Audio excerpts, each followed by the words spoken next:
Alors, troisième épisode des coulisses de l'entraînement. Ici votre animateur Carl Constant. Aujourd'hui, on est avec Maryse Allard. Comment vas-tu, Maryse? Ça va super bien, merci. Donc, Maryse, les gens ne te connaissent pas, mais je veux que les gens apprennent à te connaître. Je sais que tu es kinésiologue de profession. Alors, parle-moi de toi, ton histoire, comment tu es rentré dans le domaine. Je te laisse la parole. En fait, je suis rentrée en kinésiologie un peu par dépit. Je voulais aller en médecine, en fait, mais c'est la science de la santé qui m'a toujours fascinée. J'ai été athlète de haut niveau en gymnastique artistique pendant plus que 15 ans, donc le sport était aussi très, très, très présent dans ma vie. Et en lisant là, les cours en kin, j'ai fait « Oh, OK, je trouve ça intéressant. » Pour moi, ça ressemblait beaucoup à la médecine préventive. Je trouvais intéressant la formation, en fait. Alors, j'ai appliqué en kinésiologie, puis j'ai pas changé de branche, finalement. Je suis vraiment restée là-dedans. J'ai continué à entraîner en gymnastique pendant ce temps-là. Et je me suis spécialisée en préparation physique. Dans le fond, le club avec qui je travaillais, là, qui était le Club Gymnix, m'a donné l'opportunité de devenir le préparateur physique des groupes là-bas. Fait que on a intégré ça. Ce qui était nouveau à l'époque, là, quand même, d'intégrer la préparation physique. Il n'y avait pas tant de préparateurs physiques sur le marché qui travaillaient dans des clubs sportifs comme je le faisais. Fait que c'était une super belle opportunité. Fait que je suis restée en kin à ce moment-là. J'ai commencé ma maîtrise, mais je ne l'ai pas complétée malheureusement parce que, bon, j'ai eu mon petit garçon à ce moment-là. Fait que c'est ça, ça dévie un peu une trajectoire. Puis à peu près au même moment, là, j'ai lancé ma première entreprise. Là, ça fait vraiment plus que 15 ans. Donc, j'ai toujours été aussi très entrepreneur. Fait on s'entend que la médecine a été vraiment déviée rapidement de mon chemin, étant donné que l'entrepreneuriat était plus comme quelque chose qui m'interpellait beaucoup. Donc, j'ai lancé ma première clinique de kinésiologie avec des associés à ce moment-là, autour de 2004-2005, là, si je ne me trompe pas, là, quasiment quand j'ai gradué. Là, Direct après, tu es lancé en entrepreneuriat. Dans le fond, j'ai commencé à travailler comme préparateur physique pendant que j'étais aux études, puis j'ai continué comme ça tout le long avec les athlètes. Là. Encore aujourd'hui, je travaille encore avec des clubs de différentes disciplines sportives, la gymnastique évidemment, beaucoup. Fait que j'ai cheminé là-dedans là, tout le temps. Puis comme entrepreneur, bien, c'est sûr, il y a des hauts puis il y a des bas, il y a des changements, il y a des virages des fois qu'on prend. Donc, c'est sûr que là, le point où on en est aujourd'hui, c'est très particulier. Là. Je peux pas vraiment dire quelles sont mes aspirations d'entrepreneur en ce moment. C'est beaucoup de remise en question, mais c'est un peu ça mon parcours. Là. Okay. Ouais. Puis la gymnastique, tu as commencé la gymnastique à quel âge? Écoute, ma mère est entraîneur au club où j'ai fait donc c'est de famille. Oui, c'est ça, exactement. Où est-ce que j'ai fait ma carrière. Donc, peut-être à l'âge de... Mon Dieu, je pense que je suis née dans le gymnase. Tout le monde, tous les gens de ce club-là qui sont là depuis vraiment longtemps de Gymnix, ils me disent toujours « t'es née dans le gymnase ». Fait que la réponse, c'est que j'ai commencé, comme c'est sûr, au moins à 3 ans, là, sérieusement, à m'entraîner. Là. Ouais. Est-ce que c'est l'âge que tu recommanderais à un enfant de commencer à s'entraîner en gymnastique ou... Bien, aujourd'hui, on fait, tu sais, la science du sport a vraiment évolué. On fait beaucoup de nuances là, par rapport à ça, dans le sens que la gymnastique, c'est vraiment un super sport pour développer tes habiletés physiques. Ça, sans aucun doute. Donc, tu sais, ça peut commencer avec du parent-enfant là, très jeune, là, à genre 10, 12 mois, 18 mois. Mais tu sais, c'est vraiment ludique. Là. On appelle ça plus bouger que de faire une pratique sportive intensive. Mais de commencer aussi jeune en intensité, mettons, dans un programme de développement élite, je suis pas certaine que je recommande de le faire si tôt là, en tant que kinésiologue et maman. Mais il y a des enfants qui en ont vraiment besoin. Ma fille, elle, à 10 mois, elle a commencé, puis elle n'a jamais arrêté, puis elle faisait 2 sports en même temps parce qu'elle a absolument besoin de bouger. Là. Vraiment. Beaucoup d'énergie. Oui, fait qu'elle, c'est vraiment cette candidate-là, mais ça ne convient pas nécessairement à tous les enfants non plus. Je pense que l'âge de débuter un sport de haut niveau, on serait mieux de faire de l'exploration multisport avant de décider vraiment de se lancer intensivement dans un sport. Là. De toute façon, la science est très, très claire à ce niveau-là. Là.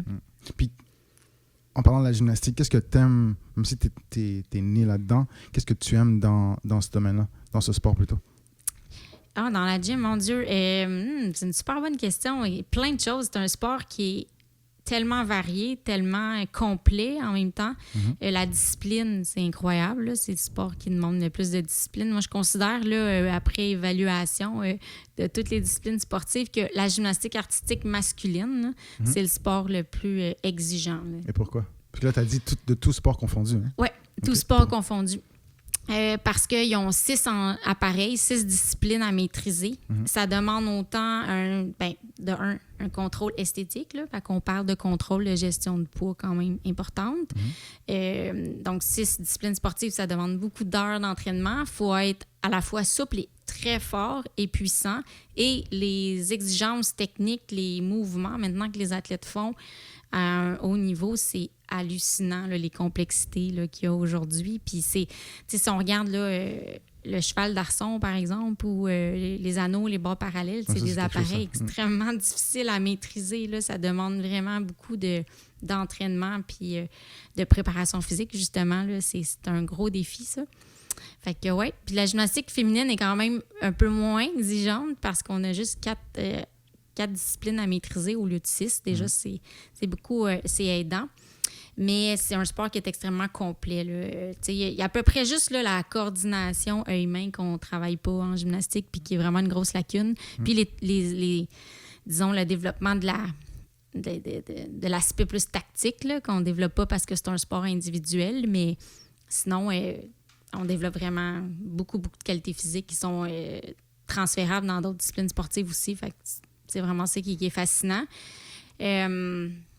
Puis l'autre aspect que j'ai vraiment transféré beaucoup là, dans ma carrière, c'est tout l'aspect, je ne vais pas dire de perfection, mais oui, là, de perfection du mouvement, tout travailler sur les petits détails, que tout compte, décortiquer l'aspect technique des mouvements pour favoriser l'apprentissage d'une technique, par exemple. Ça, c'est vraiment quelque chose qui me fascine dans le sport, puis qui me fascine en tant qu'athlète, puis ce qui m'a amené en fait à être entraîneur puis préparateur physique par la suite. Ouais. Puis, justement, tu as parlé du fait que en tant qu'athlète, tu as été athlète toute ta vie, en fin de compte, puis après, directement, tu es sauté dans le domaine de l'entrepreneuriat. Qu'est-ce que tu dirais les choses que tu as appris en tant qu'athlète, que tu as transférées ou qui sont transférables en tant qu'entrepreneur, qui sont primordiales pour toi? Mon Dieu, la discipline, c'est la numéro 1. Là. Je m'en rends même pas compte que j'ai une discipline de vie. C'est tellement intégré. Ouais. Puis, je m'en rends compte maintenant parce que j'enseigne ça à mes enfants, puis je vois le résultat sur eux, puis je vois le comparable, disons, dans leur sport avec d'autres jeunes. Puis, pour eux aussi, ça devient comme inné. Puis, pas inné, mais normal, on va dire. Puis ça, je m'en rends pas compte tant. Mais je pense que ça, c'est un des grands acquis. L'adversité, l'audace, être entrepreneur, il faut que tu sois audacieux, il faut que tu sois ambitieux. La résilience, l'adversité, c'est quelque chose que moi, j'ai connu vraiment beaucoup dans ma carrière de gymnaste. En plus, là, beaucoup de blessures, ça n'a pas toujours été comme je voulais. Bien, ça ne l'est jamais, là, mais je peux dire que là-dessus, ça a été plus des grosses épreuves pour moi à gérer, là, les blessures. Fait que oui, je pense que ça, c'est totalement transférable, là, vraiment. OK. Puis, le fait que tu es maman, entrepreneur, femme, comment tu arrives à jongler avec tous ces chapeaux en tant que tel? Ah, c'est une bonne question, ça aussi. C'est un enjeu de tous les jours. En fait, aujourd'hui, avec le contexte, il y a beaucoup de choses qui ont changé pour moi.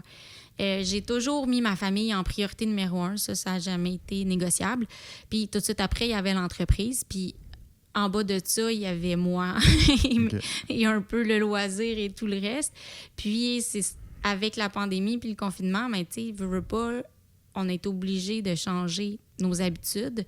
Puis moi, j'ai vraiment fait la décision de changer mon mode de vie de tout au tout en mettant plus moi en priorité.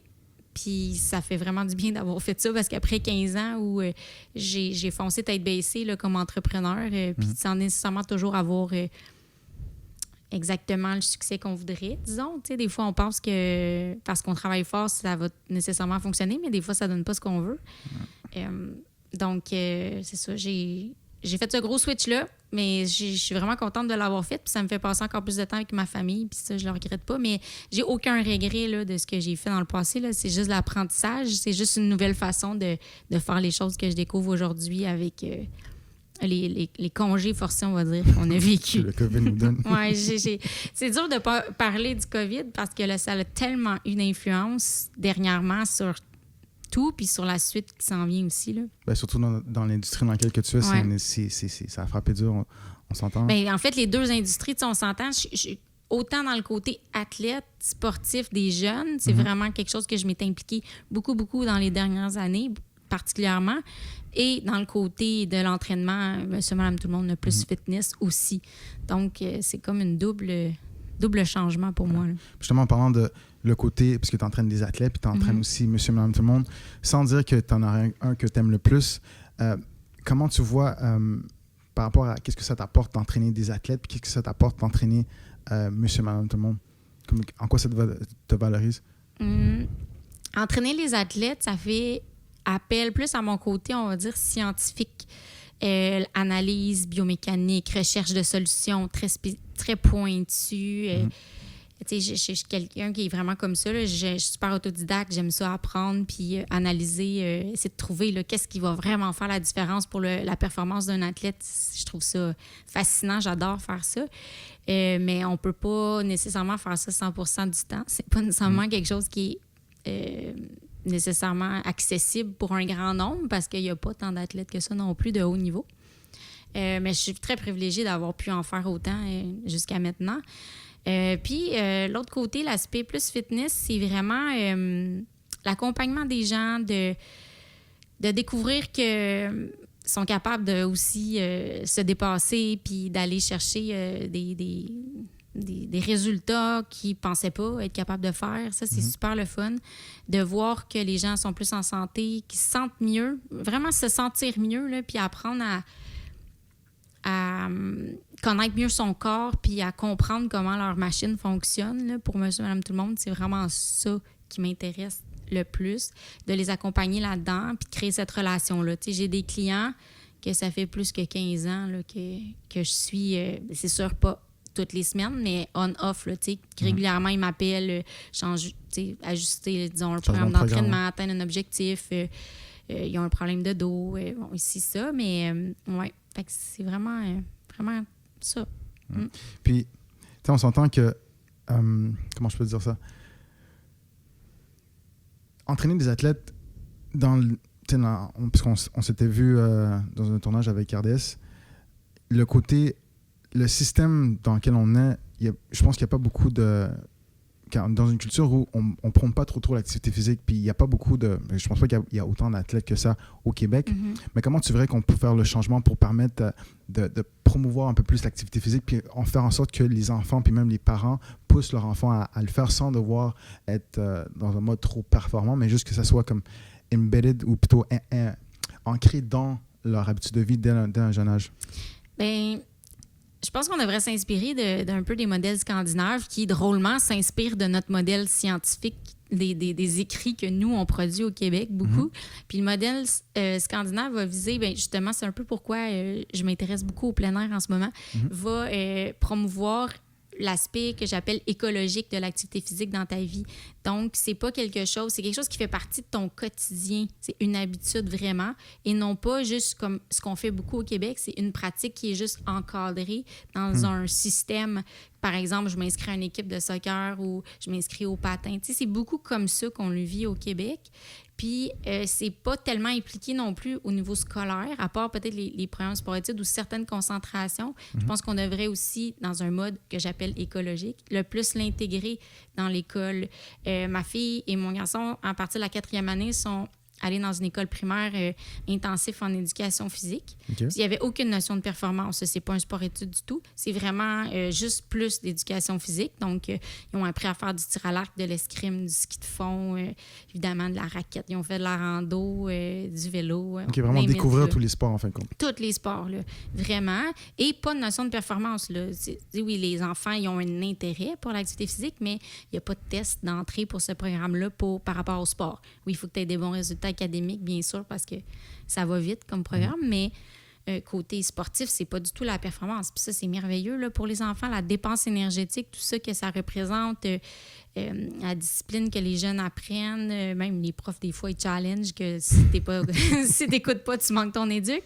Fait que, tu sais, il y a vraiment ça qui est une belle façon, je pense, de voir les choses. Puis ça s'inscrit un peu dans ce que moi, j'ai vu là, la philosophie scandinave, un peu de ce qu'on retrouve. Puis selon toi, tu penses que d'enlever le côté performance, ça amène à quoi en tant que tel de ne pas avoir cette pression? Ben, en fait, c'est pas d'enlever la performance. Puis je me faisais la réflexion justement aujourd'hui. C'est pas la performance qui est négative, c'est notre relation par rapport à la performance. Dans le sens où je pense que c'est génial de mobiliser les gens, de mettre les athlètes de haut niveau de l'avant parce qu'ils tirent vers le haut, ils tirent le haut de la pyramide. Mais il faut s'occuper du bas aussi. J'ai eu l'occasion de discuter d'ailleurs avec Bruni Surin, qui est un de mes clients, puis on en parlait, puis il est d'accord, il faut qu'on élargisse notre base. Notre modèle est beaucoup, on sélectionne des jeunes, puis on décide que c'est eux qui vont se rendre en haut, mais ça favorise pas la pratique plus récréative ou plus populaire de l'activité physique ou d'un sport en particulier. Puis je pense que ça serait vraiment une bonne chose de collaborer davantage avec le milieu scolaire pour ça. Puis sans rendre le sport là, dans un modèle de professionnalisation, mais de vraiment comme s'inspirer des modèles aux États-Unis, des collégiales et universitaires, de la façon de faire le sport pour encourager, motiver les jeunes à performer dans les études aussi.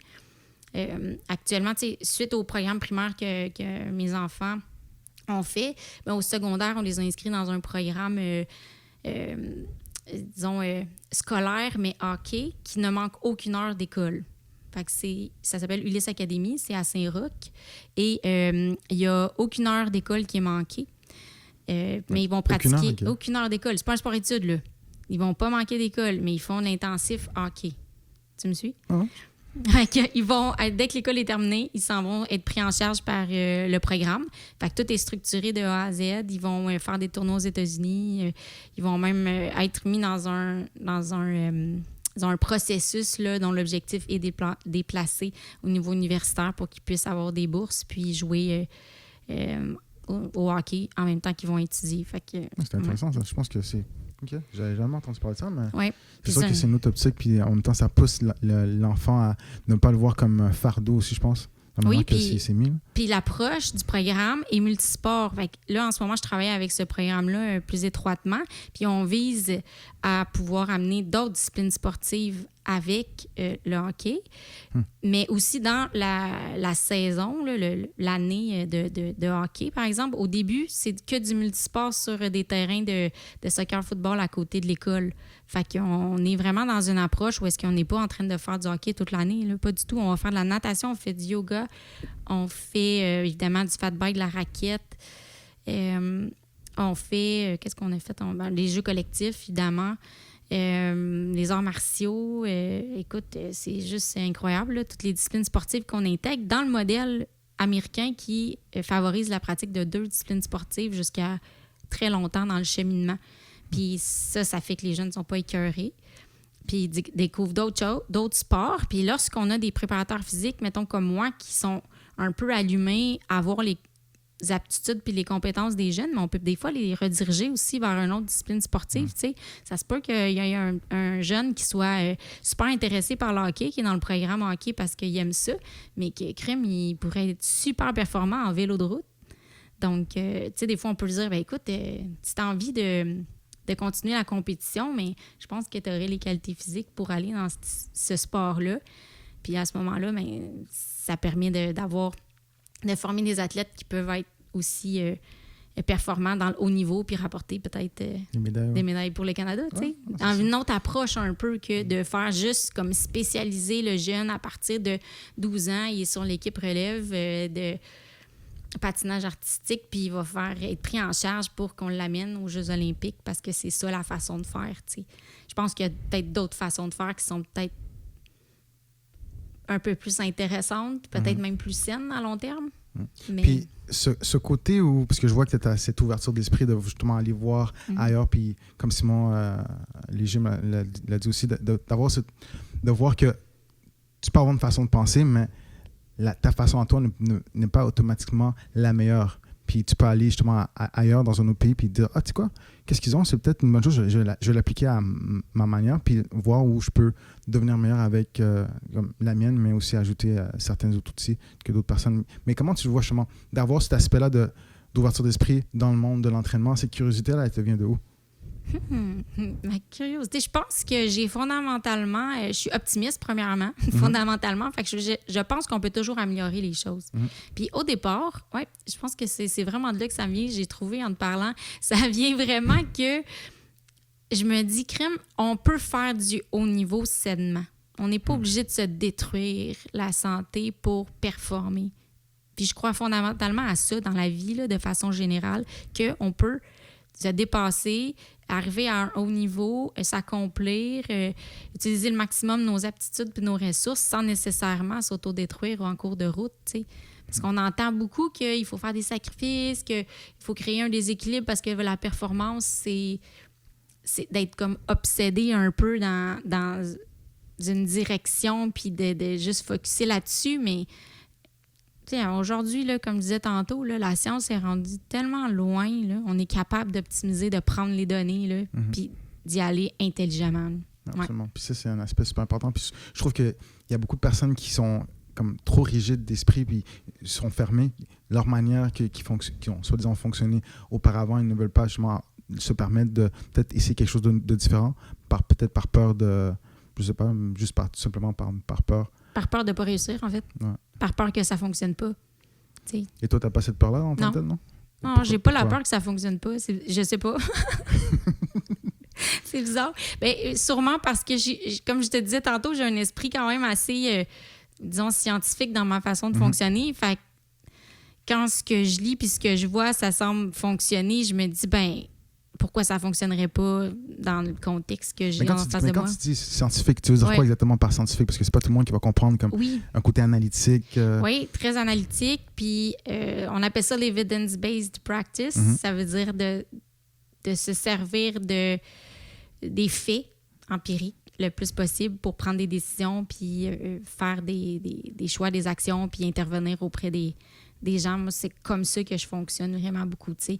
Oui, j'ai un côté extrêmement intuitif, mais de l'autre côté, si j'ai juste l'intuition dans le cadre de mon travail, je ne prendrai pas une décision. J'ai besoin d'avoir vraiment des faits puis que ça soit structuré puis logique, tu sais. Puis j'imagine que ton aspect empirique puis même structurel te permet de justement gérer tes différents chapeaux en tant que maman, entrepreneur puis préparateur en tant que tel. Mais comment tu arrives à justement vraiment gérer le tout? Parce que, je veux dire, moi, je suis papa, mais je ne vois pas mon fils autant que ça. Mais comment toi, de ton côté, tu arrives à pouvoir optimiser ton temps? Je travaille comme préparateur physique avec mes enfants, c'est ça le truc. OK, donc ça aide aussi. Oui, fait que j'y suis finalement. Je sais pas s'ils sont vraiment contents de ça, mais je suis tout le temps dans leur derrière. Là, il faudrait peut-être leur demander pour savoir si... Oui, tu me fais réaliser que c'est ça que j'ai fait. Oui, et je travaille beaucoup avec eux, avec les clubs sportifs avec lesquels eux autres, ils s'entraînent.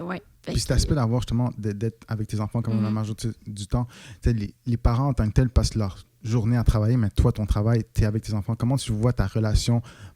Comment tu arrives à faire la distinction où je suis ta maman, mais en même temps, c'est moi qui donne les ordres en tant que préparateur physique? Est-ce qu'il y a un clash en ayant ces deux chapeaux avec tes enfants? Ou... Non, pas vraiment. Tu vois, mon conjoint, il a coaché au hockey ma fille, puis il y avait plus de clash entre lui avoir les deux rôles que moi avoir les deux rôles, même s'il est plus présent à mon rôle de préparateur physique que lui avec ma fille, mettons, pour le hockey. Parce que je suis vraiment le genre de personne qui travaille beaucoup avec ce qu'on appelle l'entretien motivationnel, c'est-à-dire que tu m'en donnes, je t'en donne. C'est toi qui décides où on s'en va. Si toi, tu veux aller là, moi, je vais t'aider à aller là. Mais je ne vais pas être en arrière avec le bâton pour tout le temps ou te tirer tout le temps vers le haut. T'sais, si toi, tu as envie, là, on va tout faire pour que ça marche. On va y aller ensemble. Là, je vais être à 200% engagée avec toi. Mais si je vois que l'athlète a pas... s'engage pas, s'implique pas, puis que là, j'ai fait 2-3 relances, puis que j'ai été à la pêche, là, puis que l'athlète mord pas, là, ben là, je vais comprendre que c'est juste comme... C'est que je devrais être là avec le bâton puis pousser, puis ça, je ne vais pas faire ça. Je fais pas ça avec mes enfants non plus. Okay, donc, comment tu arrives à justement... Donc ça veut dire que c'est comme une motivation que la personne elle-même, un but que la personne se met par lui-même, puis par la suite, toi, tu es là pour outiller la personne à atteindre ce but-là en tant que tel? Exactement. Puis ça passe par la connaissance. La conscience et la connaissance. Donc, c'est l'éducation.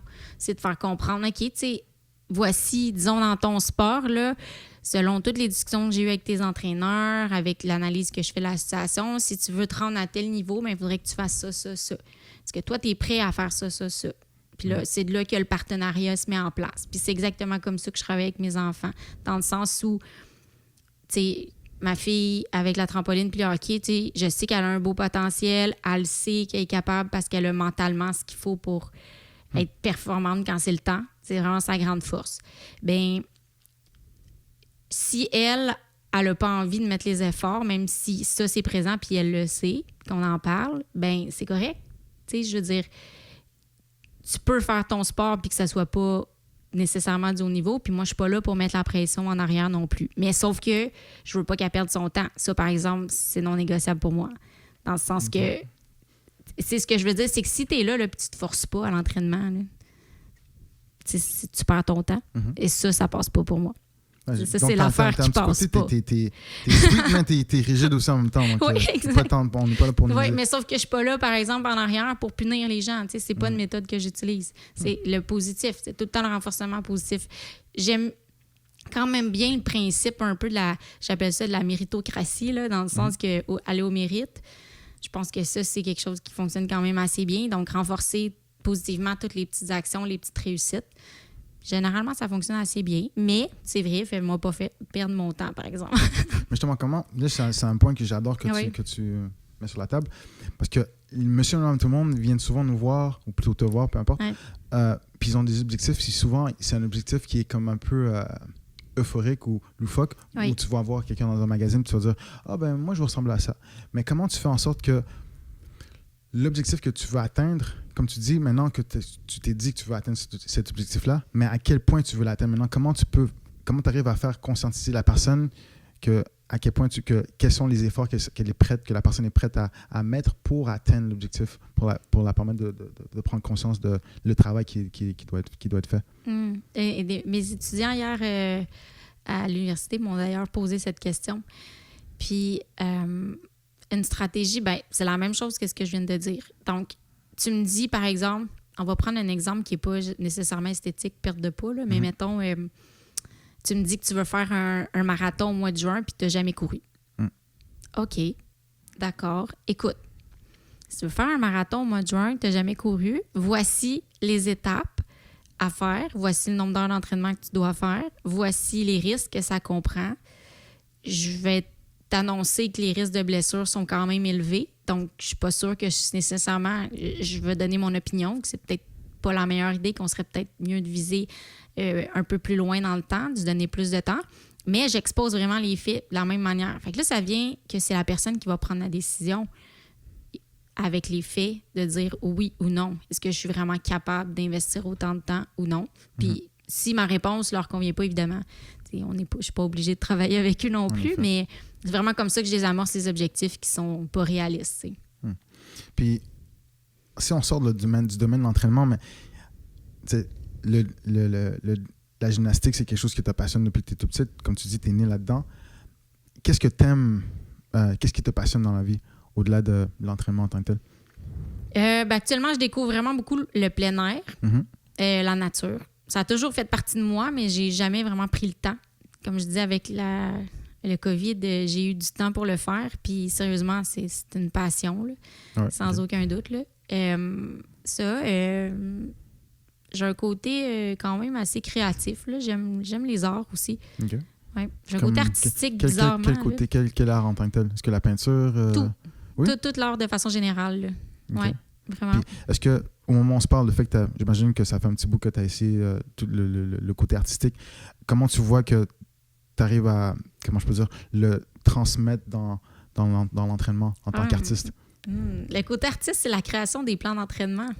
J'imagine que tu dois comprendre un peu de quoi absolument. Je parle. J'ai réalisé que beaucoup de kin ont ce côté créatif, un peu artiste, là, de vouloir leur faire les choses à ta manière, puis de le mettre à ta couleur, puis faire les plans d'entraînement, tout ça. Fait que c'est comme ça que je l'exprime au quotidien. Mais c'est sûr que j'y mets pas beaucoup de temps, puis ça me manque, franchement, là, ce côté-là. Mais ouais, c'est comme ça. Puis en tant que kin, selon toi, qu'est-ce qui te différencie de tous les kin sur la planète ou au Québec, peu importe? Oh mon Dieu. Je vais prendre une petite 30 secondes pour y penser. Qu'est-ce qui me différencie? Je pense que ma capacité vraiment à trouver des solutions tout le temps, là, à être créative dans la recherche de solutions, ça, c'est vraiment quelque chose qui me distingue. Puis mon écoute. Tu sais, je te disais tout à l'heure que ma stratégie, c'était pas le bâton, c'est plus la carotte. Puis c'est l'écoute, beaucoup. La motivation, de travailler sur la personne qui est en face de moi, à l'aider à devenir une meilleure personne, dans le fond. Ça, je pense que c'est vraiment ça. C'est ces deux choses qui semblent très opposées, mais que je réussis à réunir quand je travaille. La communication aussi, comme l'écoute est là, la communication aussi vient de part aussi.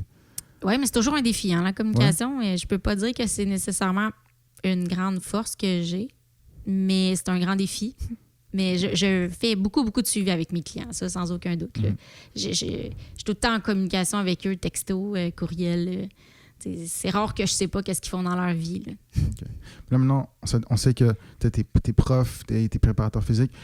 Même si on est en période de COVID, quels sont certains rêves que tu veux atteindre d'ici les prochaines années? Comme c'est quoi les projets, comme tu es entrepreneur? Quelque chose que tu aurais peut-être envie d'aller tacler? Écoute, je suis vraiment tout en train de redéfinir ça en ce moment. Une des choses que je pense qui est vraiment importante pour moi, c'est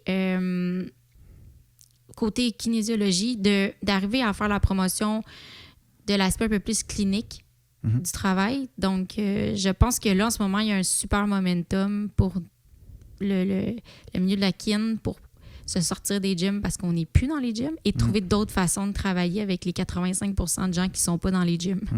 Alors, l'aspect un peu, c'est ça, travailler en collaboration avec les cliniques médicales, être plus pris au sérieux aussi par les professionnels de la santé autres. Moi, je n'ai pas ce problème-là. Ça va super bien dans le multidisciplinaire. J'ai beaucoup de référencements. Ça fait longtemps que je suis là aussi, mais je pense que ça, c'est quelque chose que je veux continuer à travailler, qui était quelque chose que j'ai travaillé dans les dernières années, mais qui me tient à cœur encore. Je t'ai parlé du plein air tantôt. On a un super beau territoire au Québec, puis je pense que ça serait bien que les gens apprennent à faire du sport autrement, puis apprennent à faire du sport de plein air, en fait. C'est pas si compliqué que ça. Il y a des petits trucs pour que ça soit agréable, puis y aller progressivement. Donc, cette éducation-là à la pratique du plein air, ça m'intéresse.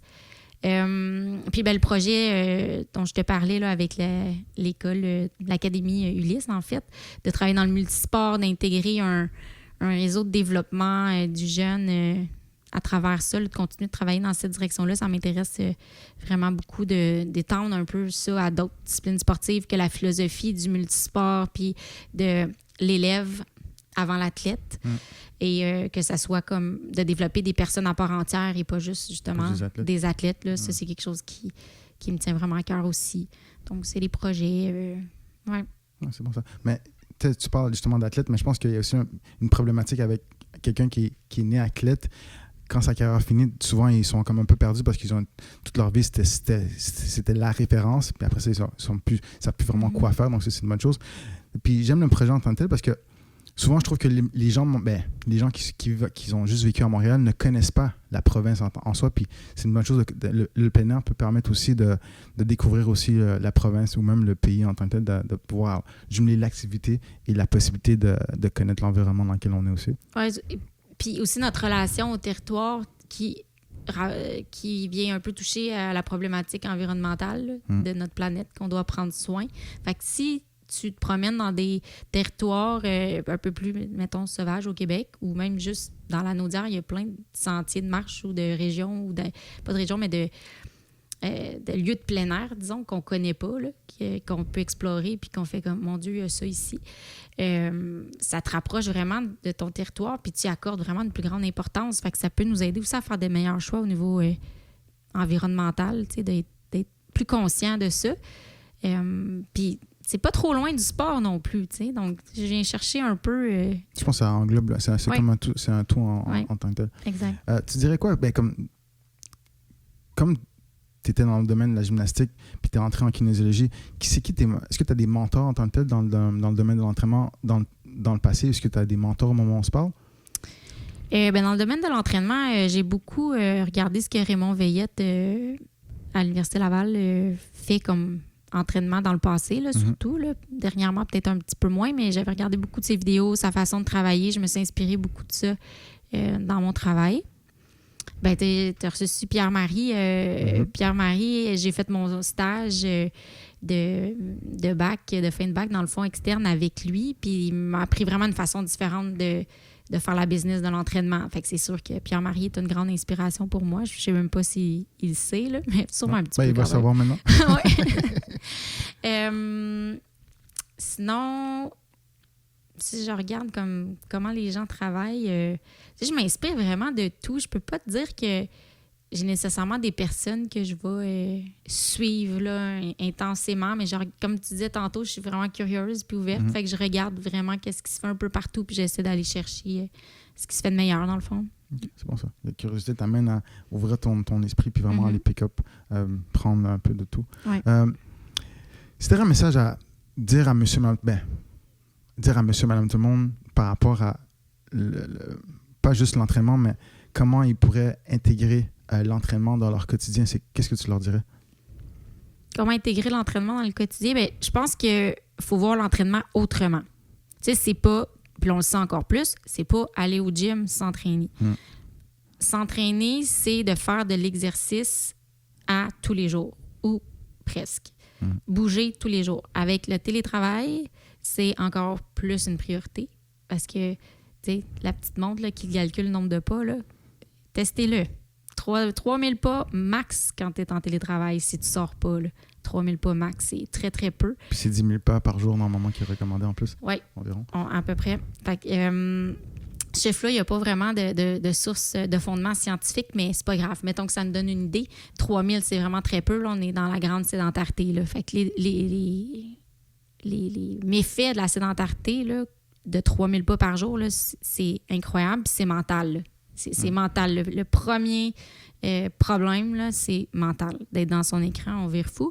Donc, bouger, marcher, aller dehors, évidemment, parce que c'est 30% plus efficace d'aller dehors que de le faire du sport à l'intérieur. Fait qu'encore, go, on y va. Pour l'aspect mental, évidemment. Puis d'explorer vraiment toutes les façons possibles de le faire en famille, entre amis. Il y a tellement de façons aujourd'hui de bouger. Là. Tu peux avoir puis peut-être aussi des modèles hybrides.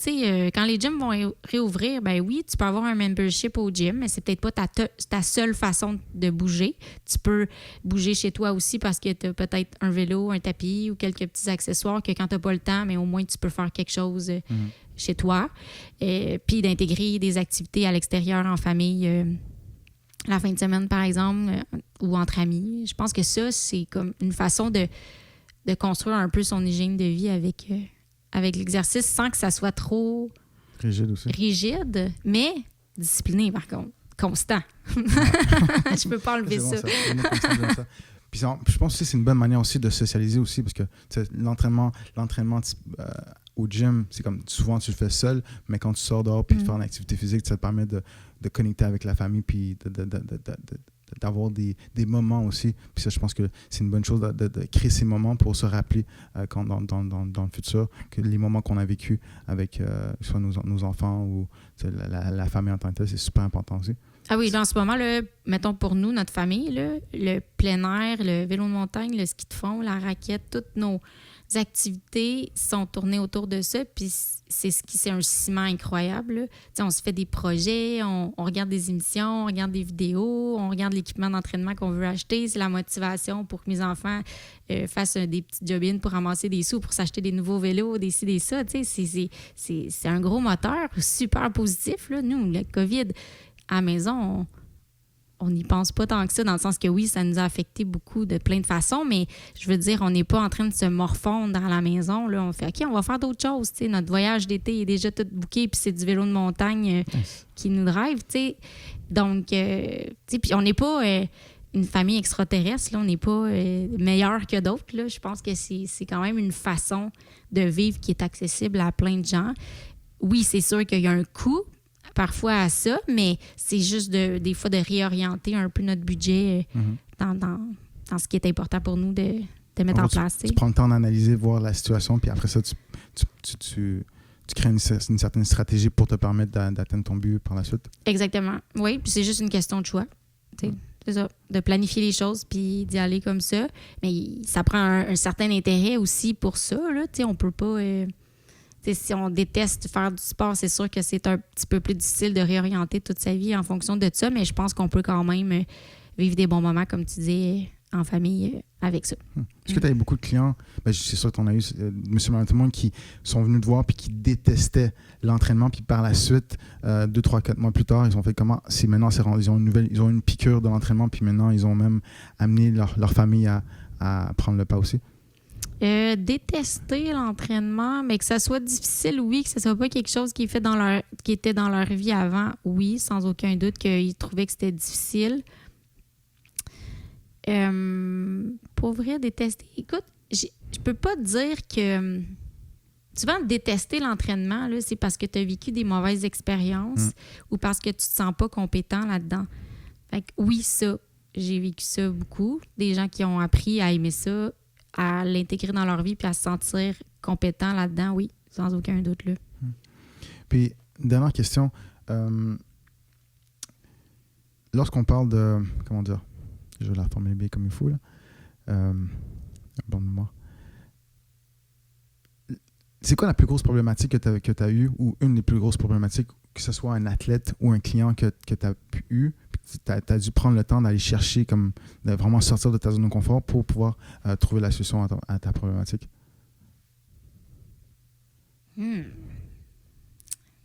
Et le plus gros obstacle? Ou un des plus gros obstacles. Pas obligé d'être le plus gros, là, mais quand un client t'arrive et t'es comme, oh, okay, là, c'est vraiment une grosse problématique, puis t'as dû te... Ben, à un certain moment, tu sais, venant des sports... je vais te donner deux situations. Venant des sports technico-artistiques, comme la gymnastique, le patin, le plongeon, c'est quelque chose qui est plus naturel pour moi de travailler. J'ai eu à un certain moment beaucoup de demandes qui se sont tournées vers les sports plus d'endurance. Donc, c'est vraiment une autre approche de travail puis d'entraînement. Donc, j'ai dû, à un certain moment, là, ça fait quand même plusieurs années, là, j'ai acquis beaucoup d'expérience depuis, mais plus, tu sais, comme m'informer puis comprendre ce que c'était. Puis je me suis entraînée pour faire un demi-marathon aussi dans le but de comprendre plus. Fait que ça a été un défi. Mais l'autre défi, c'est quand même comme préparateur physique femme, c'est un moyen défi, là. Et surtout quand je vais travailler avec des sports d'équipe principalement masculins, pour pas nommer quelle discipline sportive, ça a été pas évident de faire ma marque, puis j'ai pris beaucoup de temps à avoir la crédibilité, bien plus que si j'avais été un homme, pour vrai. Ouais. Mais c'est sûr que tu as su par la suite montrer les compétences puis faire taire ce côté macho. Oui, mais ça a pris beaucoup de travail. Et je peux dire, j'ai dû travailler 50% plus fort que si j'avais été un homme dans certains contextes. Puis ce que tu dirais maintenant, est-ce que le fait que en sortant que ça fait un certain temps que tu es dans le domaine, est-ce que c'est encore le cas pour les femmes en tant que telles? Puis qu'est-ce que tu dirais aux femmes qui sont au moment où on se parle, mais qui sont tes élèves, qui veulent aller dans le domaine? Comment tu verrais pour se préparer mentalement pour faire face à cette adversité? Et il faut être tenace, là, ça sans aucun doute, puis déterminé, là, ça c'est clair. Être ouvert pour apprendre, ça c'est sans aucun doute. Puis bien être structuré, puis être constant et discipliné dans ton travail. Tu sais, ça c'est la clé. Ouais. All right. Donc, Maryse, comment les gens peuvent faire pour te rejoindre, que ce soit tes contacts Instagram, le site web de ton gym? Comment les gens peuvent te rejoindre? Je pense qu'actuellement, mon compte Instagram, c'est une façon de me rejoindre. Oui, à Gravité, c'est possible d'appeler puis d'obtenir un rendez-vous pour une consultation. Sinon, ma page Facebook aussi, c'est bien. Par courriel, c'est toujours plus facile aussi. Parfait. Donc, toutes ces informations vont être écrites à la fin de l'épisode. Sur ce, merci Maryse de venir. Je suis très content que tu aies accepté l'invitation. Ça me fait plaisir. Puis, on se revoit peut-être une prochaine fois à ton gym. Ah oui, tu viendras essayer le bassin C'est ça, tapis c'est roulant certain, dans l'eau. Alright, parfait, ça. Merci. Hein. De rien. Bye-bye.